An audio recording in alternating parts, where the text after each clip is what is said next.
라디오 독서실. 한국인이 사랑하는 우리 문학.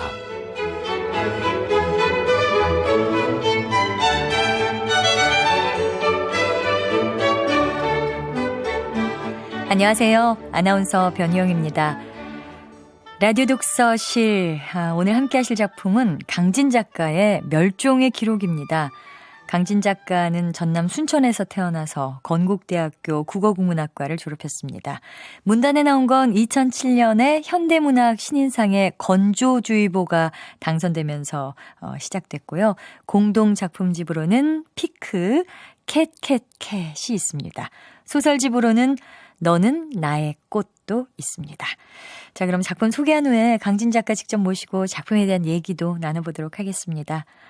KBS 라디오 독서실, 한국인이 사랑하는 우리 문학, 강진 작가의 멸종의 기록 함께 하겠습니다.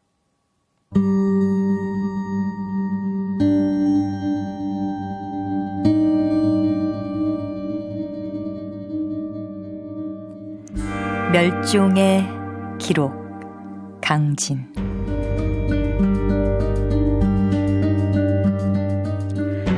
우리가 했던 통화들은 모두 녹음되어 보관 중입니다. 일반인들에게는 비밀이지만 이곳에서는 통화수, 누적 통화수, 통화시간, 통화당 소요 시간 등이 실시간으로 모니터링 됩니다. 물론 통화 내용은 실시간 녹음이 됩니다.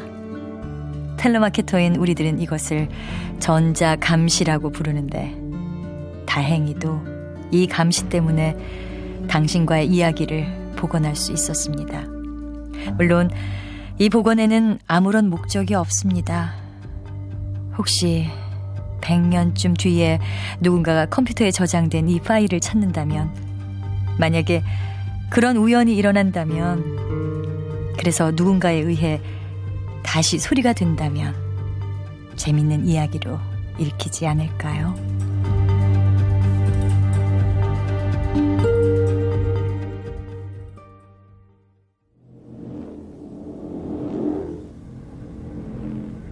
그즘 자주 꿈을 꿨어요. 형체는 보이지 않고 소리만 있는 그런 꿈. 어둠뿐인데 소리가 들렸죠.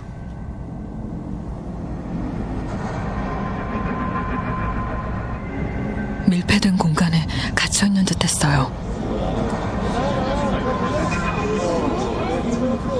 사람은 보이지 않는데 사람의 목소리가 들리고,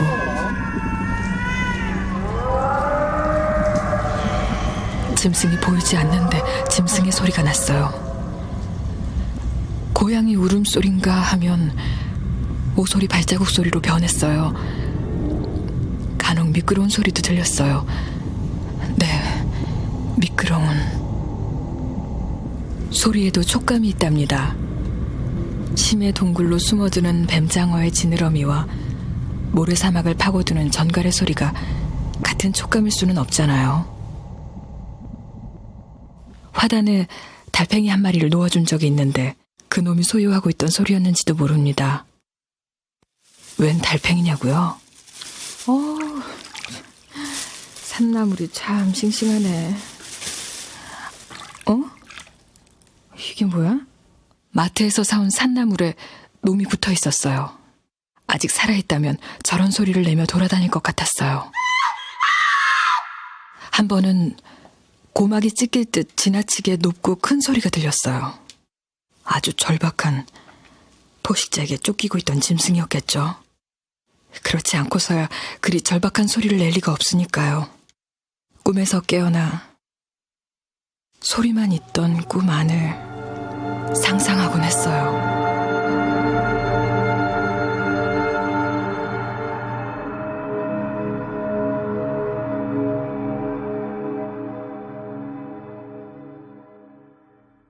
저기 어젯밤 홈쇼핑에서 보험 상품을 봤거든요.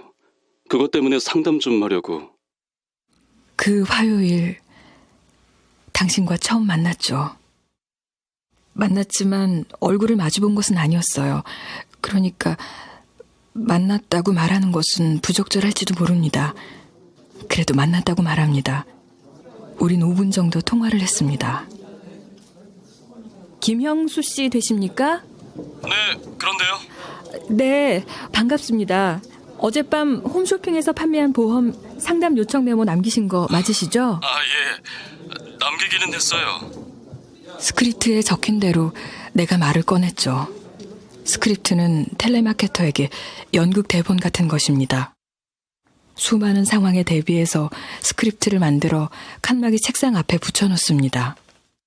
중요한 멘트는 형광펜으로 밑줄을 그어서 말입니다. 그 화요일, 당신은 나의 첫 고객이었어요.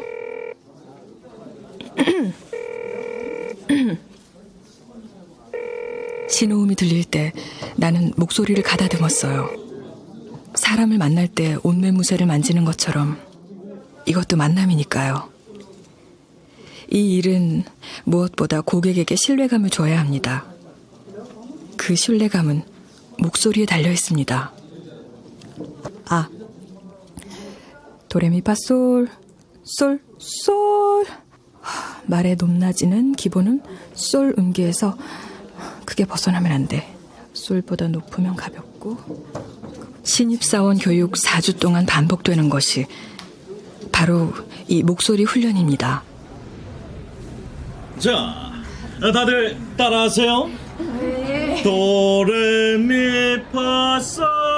솔. 도레미파솔. 네. 그 솔은 잊지 마세요. 내려가도 안 되고 올라가도 안 됩니다. 그리고 목소리 훈련을 위해서 매일매일 고객과 나눴던 전화통화를 다시 한번 들어보세요. 그럼 여러분들의 목소리에서 뭘 고쳐야 하는지 아시게 될 겁니다. 자, 아시겠습니까? 교육부장 말대로 나는 매일 고객과의 전화통화를 다시 들어보곤 했어요. 6개월을 하루도 빠짐없이 말입니다. 모두 퇴근한 빈 사무실에 남아 녹음된 내 목소리를 듣는 것. 그 자체가 힘든 훈련이었어요. 안녕하세요. 저는 텔레마케터입니다. 6개월 됐습니다. 아들이 하나 있습니다. 내 목소리를 듣는 것은 내게 무척 낯설었어요. 그냥 듣기만 한 것이 아니라 체크할 항목을 만들었어요. 내용, 억양, 리듬, 호흡, 발음, 강약, 속도, 그리고 목소리 크기. 나는 솔보다 낮은 목소리를 갖고 있더군요. 별다른 리듬감 없이 말을 했고 속도도 느린 편이었습니다. 게다가 의와 의의 발음도 구별되지 않아 뭉개져서 들렸어요. 우선 발음 교정부터 시작했어요. 어금니로 볼펜을 가로로 물고 소리내어 책을 읽었어요. 쉽지 않더군요. 높이와 속도를 위해서는 좀 명랑한 기분으로 빠르게 말하는 훈련이 필요했어요. 도레미파솔 솔, 솔. 안녕하십니까, 고객님? 저는 텔레마케터입니다.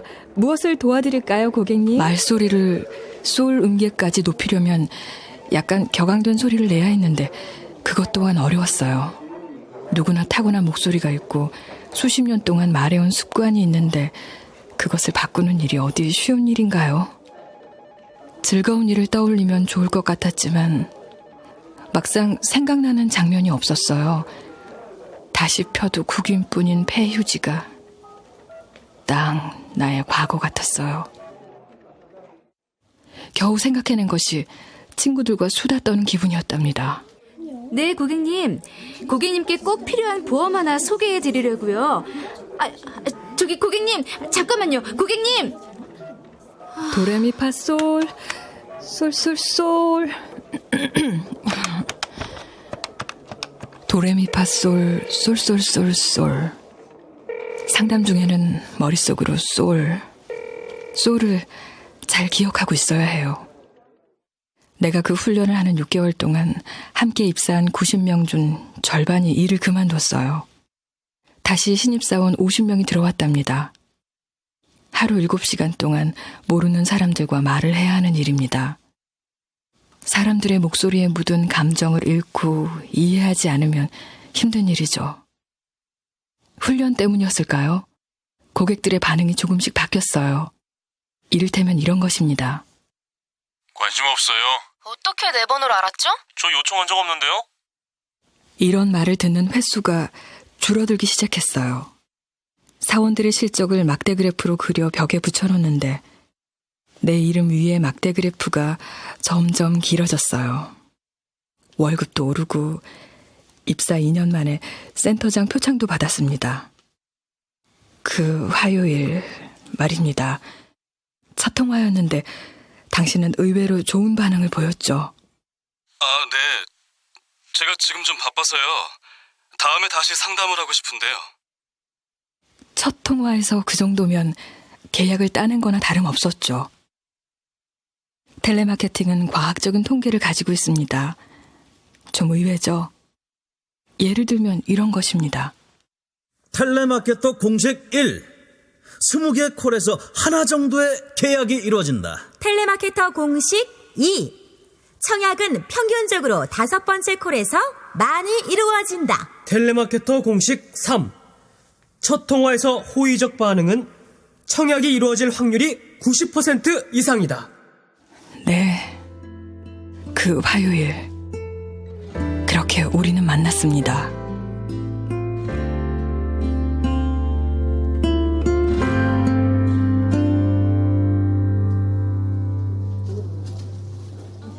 점심시간 휴게실에 사람들이 많이 모여 있었어요. 휴게실이라고 해봤자 두어 평 남짓. 한쪽 구석엔 화이트보드, 전단지, 복사용지, 접이식 의자들이 쌓여있고 가운데 큰 탁자와 의자가 몇 개 놓여있을 뿐입니다. 도시락을 싸온 사람들은 거기에 모여 점심을 먹어요. 밖에 나가 점심을 먹는 사람들도 휴게실로 몰려와 한바탕 이야기꽃을 피우다 흩어지곤 해요. 마지막으로 팀장한테 인사하는데 목소리가 완전히 남자 같았어. 그러니까. 나도 깜짝 놀랐다니까. 근데 수정 씨 원래 목소리는 정말 예뻤는데. 맞아. 그 목소리 덕분에 승승장구했지 뭐. 근데 어쩌다가 그렇게 변한 거야? 어쩌다 그리 됐겠어. 목을 너무 많이 써서 그렇겠지. 남의 일이 아니야. 우리라고 그런 병에 걸리지 말라는 거지. 어제 회사 그만둔 수정 씨구나. 내 목소리가 남자처럼 변하는 건 상상만 해도 싫어. 같은 사무실에서 일하지만 서로 사적인 얘기는 잘 하지 않는 편이에요. 언제 그만둘지 모르는 사람들인데 속내를 보이는 것은 어리석은 일이라는 것을 서로 잘 알고 있죠. 간혹 몇 사람들끼리 모여 밥도 먹고 몇몇은 좀 친하게 지내는 것처럼 보이기도 합니다. 하지만 한계는 분명합니다. 우리는 동료지만 또 경쟁자이기도 합니다. 며칠만 사무실에서 지내봐도 센터장이나 팀장이 입력해주는 데이터베이스가 조금씩 다르다는 것은 누구나 알게 됩니다. 밉보이는 사람들에게는 이미 여러 번 코를 돌린 데이터베이스를 넣어주기도 합니다. 골탕을 좀 먹어보라는 거죠. 야, 뭐 보험? 장난해? 지금 장난하려고? 왜 자꾸 전화질이냐? 내가 전화하지 말랬잖아!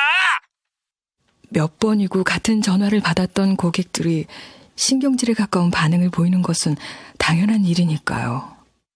더구나 그런 상황에서 청약까지 이어질 리는 없습니다. 욕을 듣지 않으면 그나마 다행이죠. 그런 데이터베이스를 받는 날에는 입에 거품이 나도록 말만 하다가 지쳐서 돌아갑니다. 그날 첫 콜이 중요한 것은 그것 때문입니다. 첫 콜에서 고객의 반응이 이상하면 나쁜 데이터베이스일 가능성이 높습니다. 언제부터라고 딱 잘라 말할 순 없지만 S의 목소리가 변했습니다. 네, 고객님. 뭘 도와드릴까요? 남자 상담사예요? 아닙니다. 뭘 도와드릴까요, 고객님? S의 사표는 모두에게 갑작스러운 일이었어요. 강남센터가 오픈할 때 입사해서 8년 가까이 근무했으니 사무실의 최고참이었죠. 내 바로 왼쪽이 S의 자리였습니다. 내가 아는 한 그는 텔레마케터로 살기 위해 태어난 사람이었습니다. 목소리가 아주 맑았어요. 그래요. 그 솔 음계로 자연스럽게 말할 줄 알았어요. 도레미파솔 솔. 고객님, 뭘 도와드릴까요? 순발력도 뛰어나서 고객의 반응에 재빨리 대응할 줄 알았고 무엇보다 고객들의 얘기를 잘 들어줄 줄 알았죠. 다른 사람의 말을 들어준다는 게 여간 어려운 일이 아니거든요. 이 일을 하다 보면 아주 긴 가정사를 들어줘야 하는 경우도 있어요. 다짜고짜 큰 소리로 욕부터 해대는 고객은 다반사죠. 그런데 S는 누구에게나 네, 고객님. 문의하실 게 있으면 언제든 찾아주세요. 저는 상담사 이수정이었습니다. 감사합니다, 고객님. 완벽한 클로징 멘트를 하고 전화를 끊는 사람이었습니다. 그러고는 명랑한 목소리로 다음 번호로 또 콜을 돌리는 사람이었죠. 변태 같은 사람이 있었어요. 원래 다른 텔레마케터의 고객이었는데 슬쩍 S에게 넘겼죠. 상담을 부탁한다는 메모를 받고 전화를 하면 이상한 숨소리만 뱉는 남자였어요. 통화 요구 시간도 꼭 밤이었다니까요. 다른 사람이라면 두 말 없이 전화를 끊었을 것입니다. 하지만 S는 그 남자에게도 끝까지 친절함을 잃지 않았다고 합니다. 네, 고객님. 반갑습니다. 상담사 이수정입니다.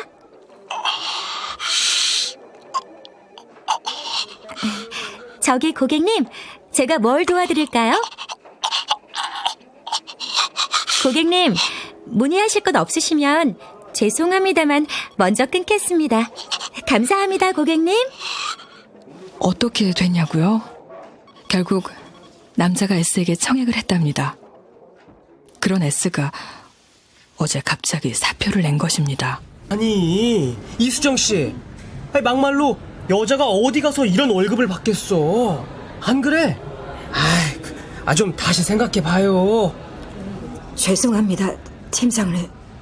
팀장 입장에서는 놓치기 아까운 사원이죠.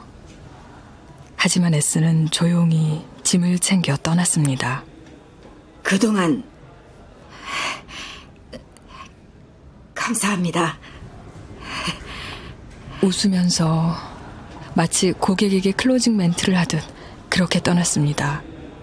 그 일로 사무실 분위기가 무거워졌습니다. 목소리에 영혼이 있다면 우리는 다른 사람에게 영혼을 팔고 있는 셈이죠. S의 고운 목소리가 걸걸한 남자 목소리로 변한 것을 보면 이것도 소모품은 아닐까 생각됩니다. 점심시간이 끝날 무렵 팀장이 케이크를 들고 휴게실로 들어왔어요.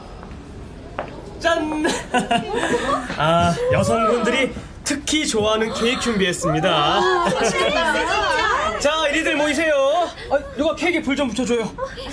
미수윤! 뭐해? 주인공이 빨리 와야지. 팀장은 재촉했지만 사람들은 굼뜨게 테이블로 움직였어요. 누구 생일이라고 팀장이 챙긴 적이 없었는데 새삼스럽게 누구 생일이라고 케이크까지 사들고 온 게 다 S 때문이라는 걸 알죠. 생일 축하합니다.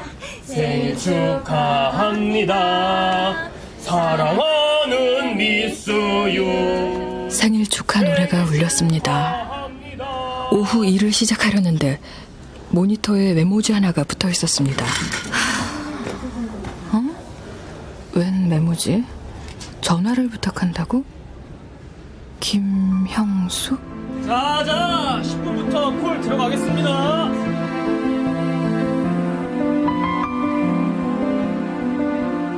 그 화요일 이후 우리는 몇 번 더 통화했죠. 두 번째 통화에서는 내가 당신에게 보험 상품을 자세히 소개했었습니다.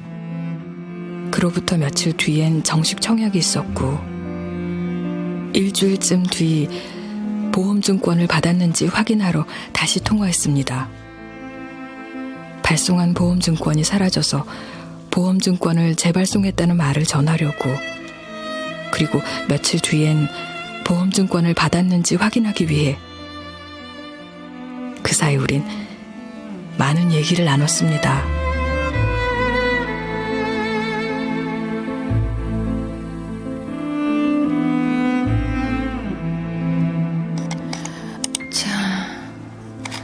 녹음된 내용이 많네. 어디? 몇 년 전 아들을 데리고 이민을 갔어요. 캐나다로 투자 이민 비슷하게. 교통사고로 아내가 죽고 1년쯤 뒤에 떠났나 봐요. 스키장에서 돌아오는 길이었는데 마주오던 차가 눈길에 미끄러지면서 중앙선을 넘어와서 부딪힌 사고였죠. 충격은 있었지만 난 괜찮았어요. 뒷좌석에서 자고 있던 아들은 바닥으로 굴렀는데 심하게 다친 것 같진 않았고 상대방 차가 조수석 문짝을 파고 들어와 아내는 좀 심각했어요. 피가 굴컥굴컥 나오더군요. 파열된 상수도관에서 길바닥으로 물이 쏟아지는 것처럼. 아내의 노란 파카가 금방 피에 젖었어요. 아들 녀석은 엄마를 부르면서 울고 난 어찌할 줄을 몰라서 내 옷을 벗어서 무조건 덮어줬어요. 여기서 잠깐 멈췄고 목소리도 떨리는 것 같네. 자. 가끔씩 격려를 일으키기만 할 뿐 아내는 이미 의식이 없었어요.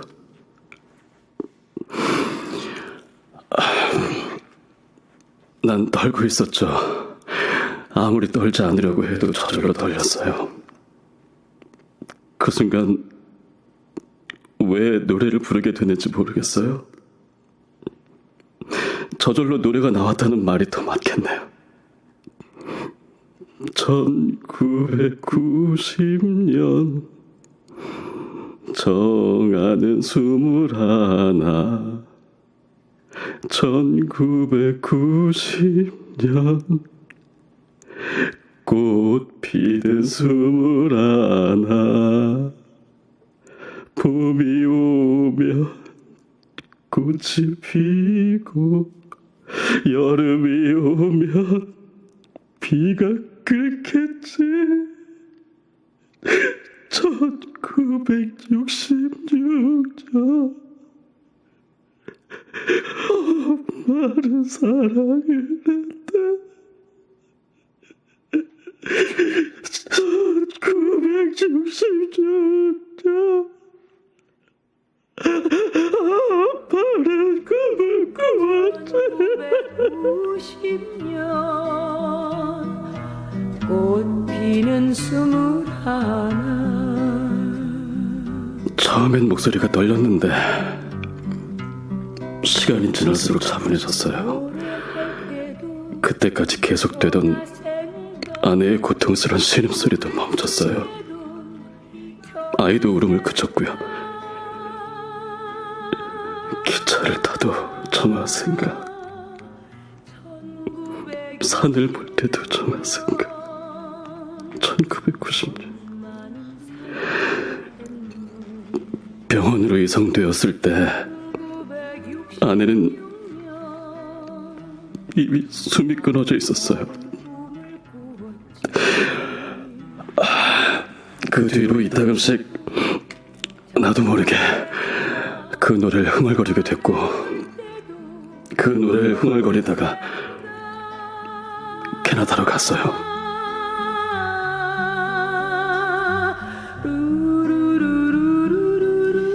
도레미파솔 솔솔솔.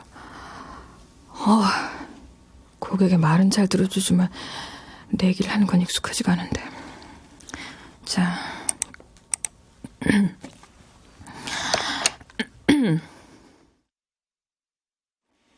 이 일을 어떻게 하게 됐는지 물은 적 있죠? 어디서부터 시작해야 할까요? 남편의 시신이 고향집 안방에서 발견된 날부터 시작해야겠네요.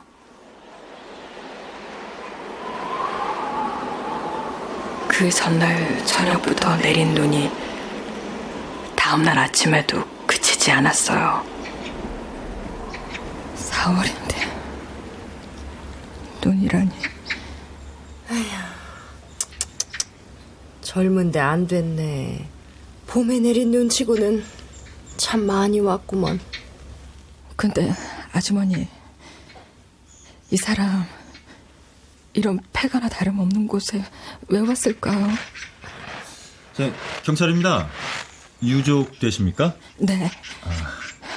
우리 그이가 왜 죽었는지 알아냈나요? 예. 부검 결과 직접 사망 원인은 뇌출혈로 밝혀졌습니다. 그럼 이만. 장례식장으로 빚쟁이들이 몰려와서야 그동안의 일이 짐작됐어요. 진즉 손을 털었어야 할 회사를 붙잡고 있어서 빚만 턱없이 늘어났던 겁니다. 들어온 조의금은 빚쟁이들이 챙겨갔어요. 시끄럽고 어수선한 장례식이 끝나고 나니 막막하더군요. 우선 먹고 살아야 했어요. 아들이 한 명 있다고 얘기했나요? 이름은 운이에요. 그때 2살이었어요. 운을 24시간 운영하는 놀이방에 맡기고 대형마트 캐셔 일을 시작했습니다. 일이 끝나고 놀이방에 도착하면 아이는 혼자 비디오를 보고 있는 경우가 많았어요. 운이 어머니, 오늘도 많이 늦으셨네요. 이렇게 늦으시면 곤란해요. 죄송합니다, 선생님. 운, 뭐해, 운? 엄마야. 운이는 다른 애들하고 좀 다르네요. 엄마가 불러도 재빨리 달려가지도 않고. 운아, 뭐해, 엄마라니까. 자, 이리 와야지. 어머니, 다른 애들에 비해서 운이 말이 좀 늦는 것 같아요. 왜?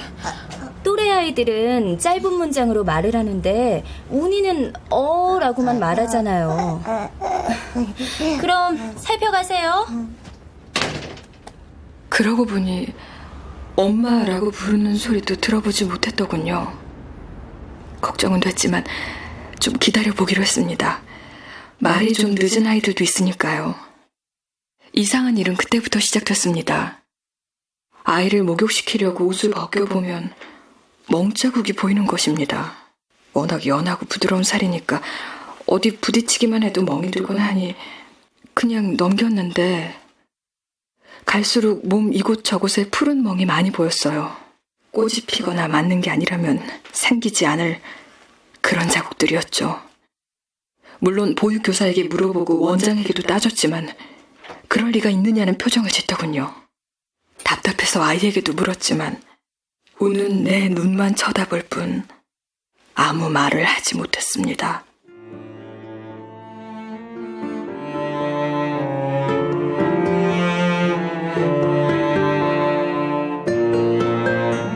다행히 아들은 캐나다에 잘 적응하더군요. 집에서 난 한국말을 사용하려고 했는데 아들 녀석은 영어로만 말했어요. 그 언어를 잊으면 그 말을 사용했을 때 기억도 함께 잊어버리나 봐요. 아들은 한국에서 일을 다 잊어버린 것처럼 보였어요. 난 처음 1년 동안 아무 일도 하지 않고 놀았어요. 그동안 놀아본 적이 없으니까 뭐 그런 시간도 필요한 것 같아서 그때까지는 느긋했어요. 한국에서 워낙 지치게 일했었으니까 그 휴식이 달콤하기까지 하더군요. 그러다가 아는 사람의 소개로 한인신문사에서 기자 일을 하게 됐어요. 뭐 말이 기자지 정식 직원은 아니고요. 프리랜서 같은 거였죠. 매일 출근하는 것도 아니고 어쩌다 한인회에서 행사가 있으면 쫓아가서 취재하고 기사를 쓰는 정도? 미치게 한국말이 하고 싶어서 교회에 나간 적도 있어요. 한국에선 교회 문 앞도 안 가봤는데 뭘 해도 늘 불안했어요. 그럴 때마다 노래를 흥얼거리고 있더군요. 그 노래 말이에요. 1966년 엄마는 사랑을 했네. 아빠는 꿈을 꾸었지. 기차를 타도 정아 생각, 산을 볼 때도 정아 생각.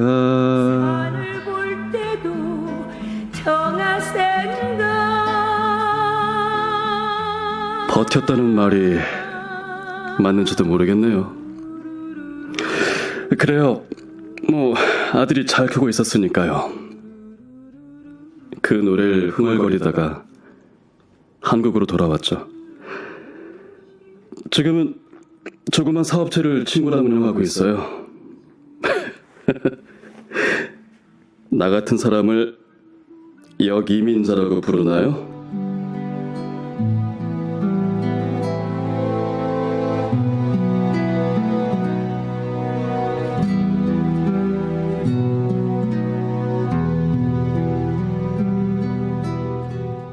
오늘 이웃집 여자에게 맡긴 얘기부터 시작하면 될까요? 가까운 이웃집에 운을 맡기기도 했습니다. 아이를 간절히 원했지만 아이를 갖는 것에 실패한 사람이 있다는 것을 익히 알고 있었죠. 그 여자라면 운을 잘 돌봐줄 수 있을 것 같았습니다. 살림살이들이 제자리에 잘 정리되어 있었고 달콤한 냄새가 집안에 가득하더군요. 운을 맡겨도 괜찮다는 확신이 들었죠. 네가 운이구나. 어디 한번 안아볼까? 자. 어머, 우리 운이가 웃네요. 처음 만났는데 저렇게 웃는 애가 아니거든요. 괜찮다면 우리 운이 좀 봐주실래요? 네, 그럴게요. 걱정 마세요. 운아, 우리 잘 지내보자. 마트 일을 끝내고 달려가면 우는 잠들어 있었어요. 놀이방에서 재우려 해도 자지 않는다고 했었는데 여자 품에서 깊이 잠들어 있었어요. 자장. 여자가 마술사 같았어요. 운이 잘도 잔다. 신기해요. 원래 운이가 놀이방에서는 잘 안 잤는데. 운이 잘 자는데. 근데 깊이 잠들어서 깨우기가 좀. 자, 운아? 엄마야. 그래. 집에 가야지. 운아. 잠든 아이를 억지로 데려올 수가 없었어요. 자다 깨면 한참을 울거든요. 한 번, 두 번 여자 집에서 재우던 것이 나중에는 쉬는 날만 집으로 데려오는 게 당연하게 됐어요. 아이에게 신경 쓰지 않아도 되니까 좋은 게 아니냐고요? 아니요. 불안해지더군요. 저녁이면 운을 데려올 수 있는 직장이 필요했어요. 그래서 이 일을 시작하게 됐어요. 하지만 나는 아직도 운을 그 여자 집에서 재워요. 집에 데려오면 운은 심하게 잠투정을 합니다. 한 번은 현관 앞에서 여자가 부르는 자장가를 들은 적이 있어요. 잘 자라 우리 아가 앞들과 뒤 그런 자장가를 들으면 누구든 달콤한 잠을 잘 수 있겠구나 싶더군요. 이미 그 목소리가 운을 지배해버린 것입니다. 여자의 자장가를 들으며 그 여자의 젖가슴에 얼굴을 묻고 잠들어 있을 운을 생각하니 울음이 터지더군요. 질투가 났어요. 요즘은 밤마다 동화책을 읽어준다고 하는데 그것마저 추상적었어요. 충직한 개로 키우려면 강아지였을 때 먹이 침을 묻혀서 준다고 하잖아요. 그 최초의 침 냄새를 개는 평생 기억하고 그 사람을 주인으로 삼는다는 말을 어디선가 들었어요. 혹시 잠들기 전에 그 여자가 운의 여린 귀에 대고 주술을 들려주는 건 아닐까요? 다행스러운 일은 말이 늦었던 운이 그 여자에게 맡겨지면서 조금씩 입을 떼기 시작했다는 겁니다. 우리 운이가 말을 하네요. 그래, 엄마야, 엄마. 엄마한테 와야지, 은하. 엄마야. 은하, 엄마한테 와야지. 어디가? 자. 그래, 우리 은희. 내가 없는 사이에 그 여자에게 엄마라고 부르는 모양입니다. 그 또래 아이들에게는 모든 여자가 엄마로 보이겠죠.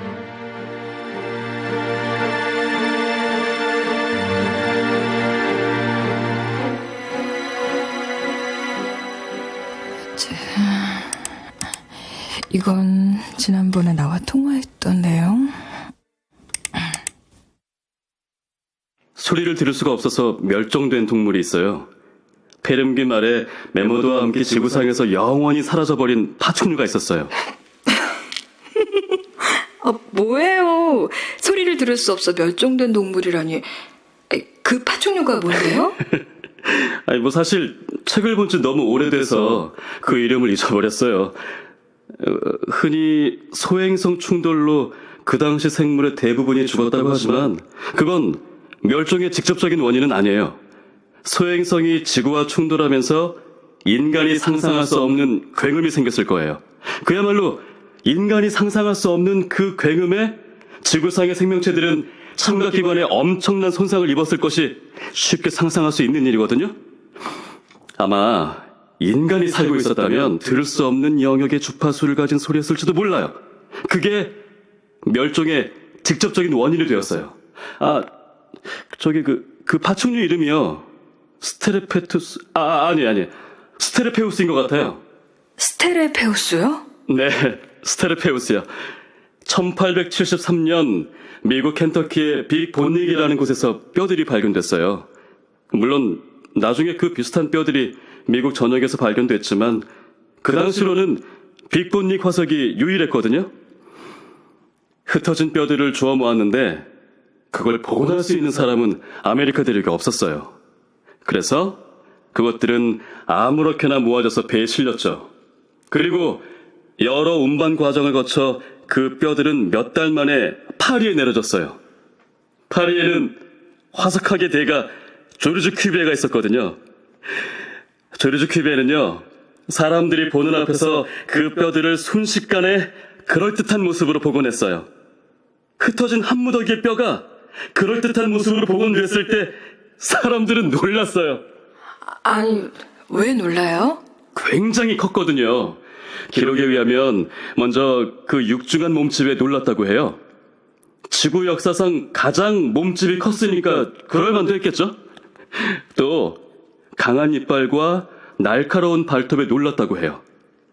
그 크기만 봐도 그것들이 다른 동물들에게 얼마나 위협적이었을지 짐작할 수 있었을 테니까요. 그런데요, 사람들을 가장 놀라게 한 건 스테레페우스의 멸종 그 자체였어요. 멸종이라고요? 네. 그런 거대한 몸집과 강한 이빨과 날카로운 발톱을 가지고 사라지다는 말이에요. 페름기 말에 지구와 소행성이 충돌했을 때 지구 생명체의 70% 이상이 죽었을 거라고 추측하거든요. 소행성이 충돌했을 때 엄청난 굉음이 지속적으로 반복됐고 그 과정에서 많은 동물들이 멸종의 길을 걷게 되었다고 해요. 특히 청각기관이 약한 동물들에겐 치명적이었죠.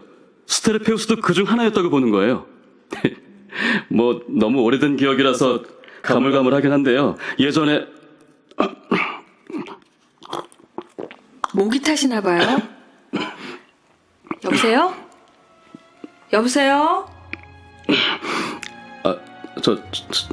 저기 다음에 다시 얘기해요. 당신이 무엇을 더 말하려고 했는지 나는 알고 있었어요. 이 이야기는 나도 오래전에 어떤 남자에게서 들은 적이 있는 이야기니까요. 멸종에 대한 이야기를 꺼냈을 때부터 내가 알고 있는 김형수라는 사람과 당신이 같은 사람인 것을 확신했죠. 그런 것을 자세히 얘기할 수 있는 사람은 흔치 않거든요. 조르주 큐베의 복원으로 얘기를 돌려볼게요. 내가 찾아본 그 당시 기록을 보면 사람들이 놀란 건 스테르페우스의 몸집도 이빨도 뼈도 아니라고 밝히고 있어요. 기록은 복원된 새로운 동물의 모습이 아니라 그 동물을 탄생시킨 조르주 큐비의 모습에 초점이 맞춰져 있죠. 동물이 아니라 화석학의 대가라는 조르주 큐비에? 그래요. 복원 과정을 지켜보고 있던 사람들은 경이로운 눈으로 그를 바라봤다고 해요. 흡사 창조주를 보는 듯한 눈빛이었다고 돼 있어요. 어떤 이는 감격의 눈물을 흘리기도 했다고 하거든요. 조르주 큐비에는 이미 그 동물을 본 적이 있는 것처럼 마치 눈앞에 투명하게 그 형체가 보이는 것처럼 순식간에 뼈들을 이었다는 거예요.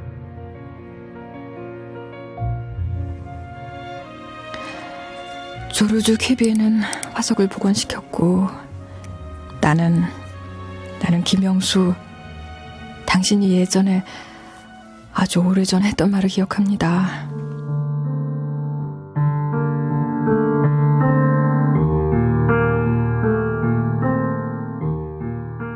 그렇습니다. 그 화요일을 기억합니다. 전화를 끊고 나서 나는 내가 알고 있는 사람이 아닌가 잠시 생각했어요. 먼 과거지만 김형수라는 이름을 가진 사람을 알고 있었으니까요. 하지만 그땐 그럴 리가 없다고 생각했죠. 소문에 따르면 내가 아는 김형수는 오래전 캐나다로 이민을 떠났으니까요. 다시 돌아왔을 리가 없었고, 돌아왔다 해도 수많은 데이터베이스 중에서 당신의 전화번호가 내게 배정됐을 확률은 아주 지극히 낮으니까요.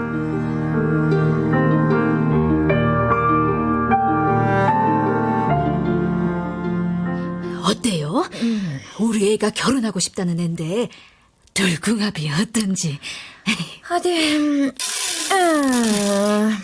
보자. 산타 할아버지는 알고 계시네. 누가 착한지 나쁜지. 아들 죽이라고 작정했어? 네? 우리 애가 죽어요? 그 여자랑 결혼하면 아들은 무조건 일찍 죽어. 이건 악연이야. 악연. 이제는 멸종된 동물의 화석 같은 기억이군요. 당신 집에서 둘의 궁합을 본 후엔 만나기는커녕 연락조차 어려웠던 시절이 있었죠. 어려운 형편에 온갖 뒷바라지를 한 것은 집안의 판검사를 하나 만들기 위함이었는데 당신 집에선 내가 그 장애물처럼 보였던 거죠. 그런데 일주일 만에 당신이 오토바이를 타고 나를 찾아왔어요. 어디든 가자고요. 아니, 뭐예요? 일단 타요, 빨리. 조용한 남자에 가서 우리 둘만의 결혼식을 올리는 거예요. 뭐예요? 타요, 빨리. 네.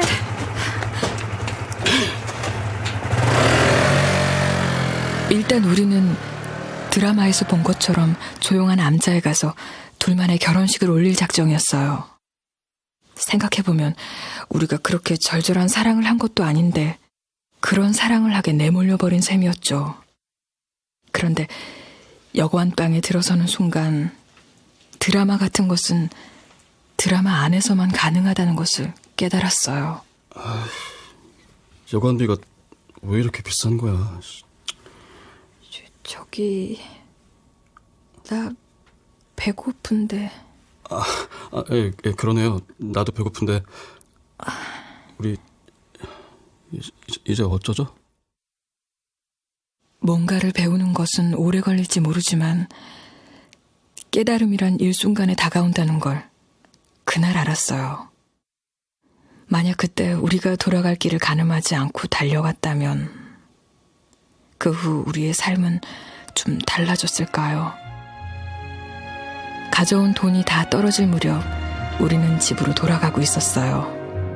사흘 만에, 겨우 사흘 만에 의기양양했던 사랑이 끝나버린 거죠.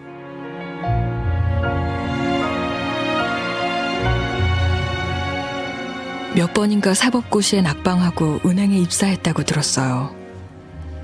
은행에서 만난 여자랑 결혼했다는 것도 캐나다 이민 소식도 들었어요.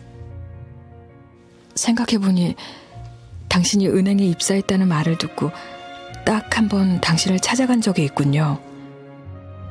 그때 혼자 가는 것이 어색해서 친구를 데리고 갔었던 기억이 납니다. 우리가 먼저 도착했고 곧 당신이 들어왔어요. 내가 김영수 그 자식 오면 가만 안 둘 거야. 너무 그러지 마. 결혼해서 잘 사는 사람이잖아. 근데 꼭 이렇게까지 해야 되겠어? 왜? 너하고 죽고 못 살 것처럼 그러더니 딴 여자랑 결혼해서 얼마나 잘 사는지 똑똑히 봐야지. 저기 일이 많아서 금방 올라가 봐야 돼요. 형수 씨 원래 뜨거운 거 잘 못 마시는데 식지않은 커피도 잘 마시네? 고시 준비 아직도 해? 하려고. 계속 해야지. 대답이 애매하네. 아이, 네가 고시를 해야 나도 법조계 아는 사람이 생기잖아. 어색하니까 생각지도 않은 말들이 막 쏟아져 나왔는데 옆에 앉은 친구는 커피만 마실 뿐 거들어주지 않더군요. 당신은 계속 시계를 봤고 곧 일어났어요. 바빠서 그만 올라가 봐야겠어. 또 만나. 반가웠다.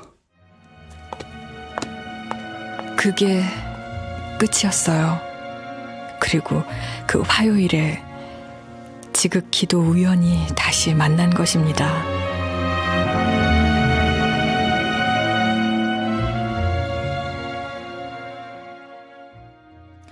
도레미파솔 솔. 자. 한 가지 흥미로운 소식을 전합니다. 얼마 전 TV 채널을 돌리다가 우연히 멸종된 동물 복제 프로젝트를 봤어요. 당신과 헤어지고 나서 멸종에 대한 기사들을 스크랩하기도 했답니다. 멸종에 대해 계속 관심이 있었죠. 방송은 러시아 야나강 일대의 무스카나 얼음 동굴에서 매머드 신체 조직이 발견됐다고 전했어요. 손상되지 않은 세포핵이 발견된다면 복제도 가능하다고, 오래전에 이미 지구에서 사라진 매머드가 복제된다면 멸종에 대한 의문도 풀리겠죠. 소리를 들을 수 없어 멸종의 길을 가야만 했던 스테레페우스에 대한 수수께끼도 풀릴 날이 오겠죠. 이제 당신과 다시 만날 일은 없을 것입니다. 보험에 관계된 일은 모두 깔끔하게 처리됐으니까요. 여기 이 기록은 사라진 동물을 복원하는 것에 비하면 거대한 프로젝트도 아닙니다. 그런데 나는 이 이야기를 복원해보고 싶었습니다. 열흘간 빈 사무실에 앉아 당신과 나의 목소리를 들었어요. 그동안 우리 우는 이웃집 여자의 젖가슴을 만지며 잠들었겠죠. 그럼 이만. 당신과의 통화 기록을 뒤지고 기록하면서 120년 전 조르주 퀴비에가 이런 기분이었을까 상상하기도 했습니다. 까마득한 옛날이라고 생각했던 일이 바로 어제 일처럼 떠올랐습니다. 당신과 나의 통화 기록은 해체됐다가 드디어 이야기로 복원됐습니다. 이제 나는 제법 훌륭한 화석학자가 된 듯합니다. 1880년대 조르주 퀴비에가 스테레페우스를 처음 복원할 때 기분이 이랬을까요? 그 광경을 지켜보고 있던 사람들의 경이로움이 이랬을까요? 그 모든 감정을 안겨줘서 고맙습니다. 그것들이 결국 슬픔으로 환원된다고 해도 기차를 타도 정아생가 산을 볼 때도 정아생가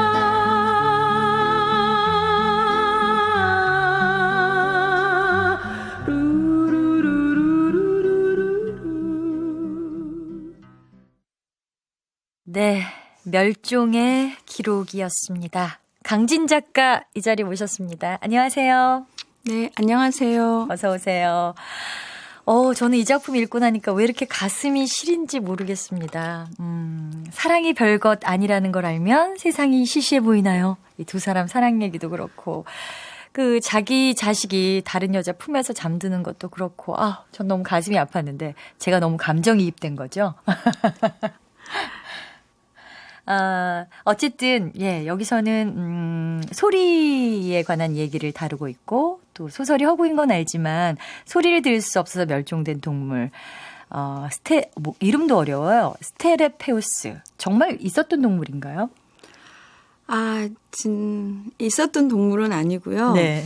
그 소설을 쓰면서 소리를 들을 수 없어 멸종된 그런 동물을 설정을 한 거예요. 네. 그리고 뭔가 이름을 만들어야 되는데 뭐로 할까 막 고민을 하다가 네. 검색을 막 했죠. 그러다 보니까 그 라틴어의 소리라는 단어가 스텔레페투스라고 나오더라고요. 네. 그래서 그냥 이거다 싶어서 이제 그걸 약간 변형해서 스테레페우스 이런 이름을 만든 거죠. 그렇군요. 너무나 그럴듯하게 적어놓으셔서 저는 또 혹시 이런 마음으로 여쭤봤습니다. 어쨌든 이 프로그램 역시 오디오를 위주로 하는 라디오란 매체고요. 저 역시 또 소리에 민감한 직업 아나운서라는 직업을 하고 있는데 강진 작가께서도 소리에 관심이 좀 있으셨나 봐요. 이런 주제를 삼으신 걸 보면.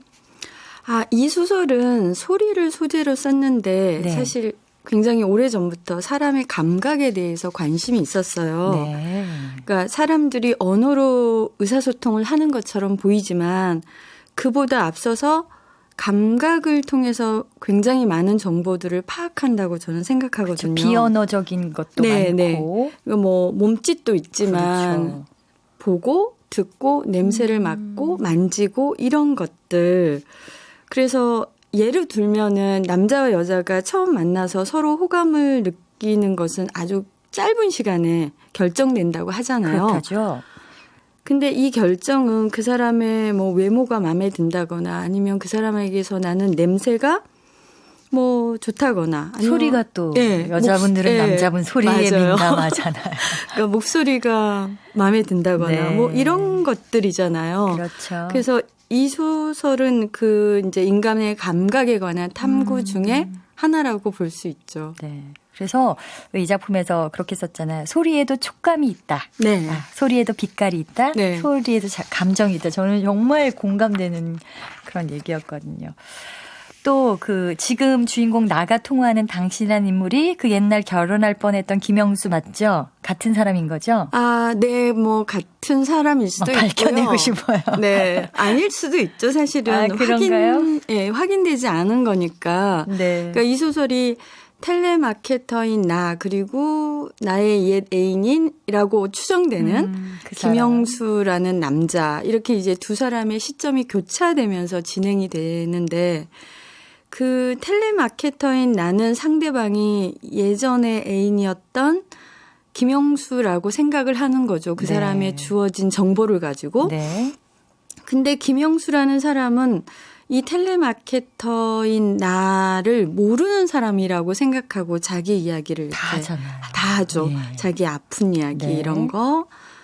그리고 나는 상대방이 김영수라는 걸 확인이라도 하려는 듯 그 사람이 했던 그 말을 가지고 그걸 단서로 해서 옛날의 기억들을 계속 끄집어 올리거든요. 네.